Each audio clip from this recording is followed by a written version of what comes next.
They clapped when her name was called. Not polite claps. Real ones.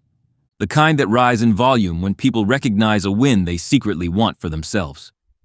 Cake sat on the conference table, white frosting. Her name spelled carefully in blue icing. Someone had brought balloons, the good kind, metallic, floating near the ceiling like small promises. Danielle Johnson, Senior Product Manager. She smiled when they looked at her.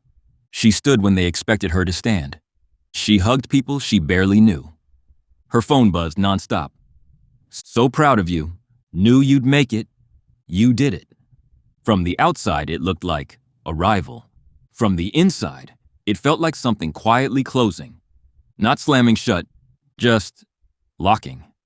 Danielle grew up hood adjacent, close enough to know the rules, far enough to imagine something else. Her block wasn't chaos every day, but it wasn't calm either. Sirens were normal, arguments traveled through thin walls. Adults worked hard and still worried harder. She learned early what money represented. Not luxury, safety. Money meant the lights stayed on. Money meant you could leave. Money meant nobody could tell you no because you couldn't afford yes.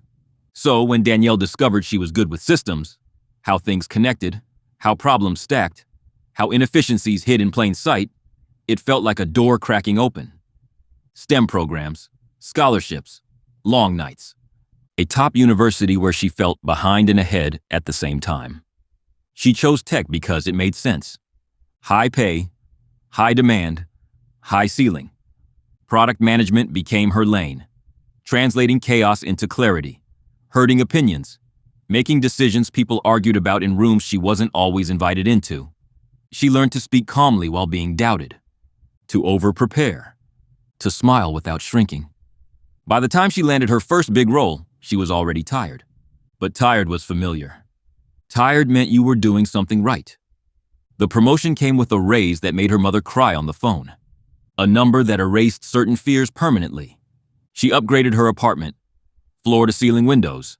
City views. Silence. Bought the car she used to save as a wallpaper. Started ordering groceries instead of checking prices. Stopped flinching when bills hit her account. On paper, she was winning. But her calendar filled faster than her bank account. Meetings stacked on meetings.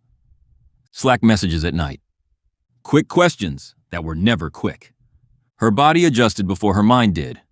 Jaw clenched, sleep shallow. Chest tight in the mornings.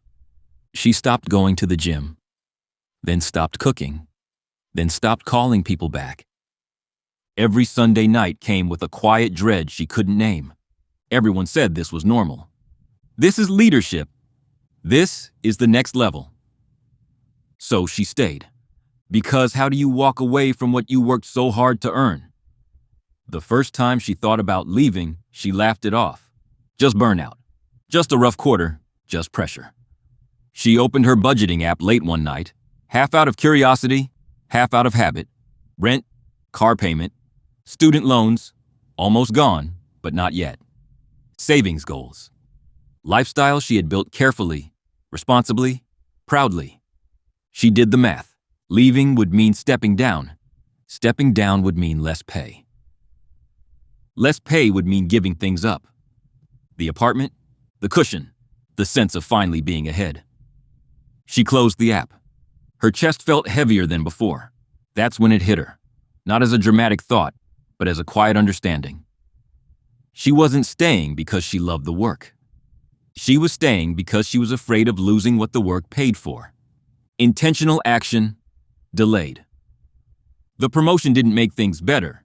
It made them louder.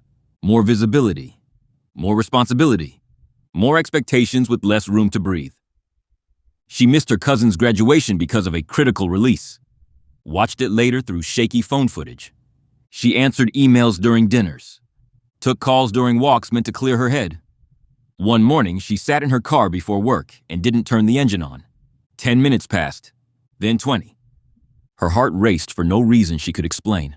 She wasn't late. She just couldn't move.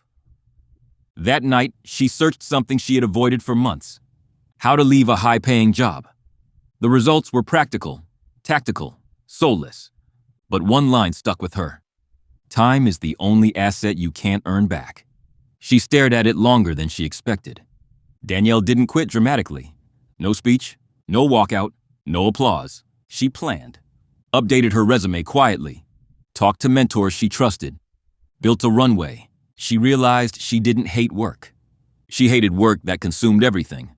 6 months later, she sat across from her manager and handed in her resignation. Her hands didn't shake. Her voice didn't crack. She felt light, not happy, not excited, just relieved. Her new role paid less, but it ended at a reasonable hour. She cooked again, slept deeply, called people back. Some nights, fear still whispered, but it no longer controlled the room. She learned something most people never do. The golden cage isn't built by employers alone. It's reinforced by fear, by pride, by the belief that leaving means failure.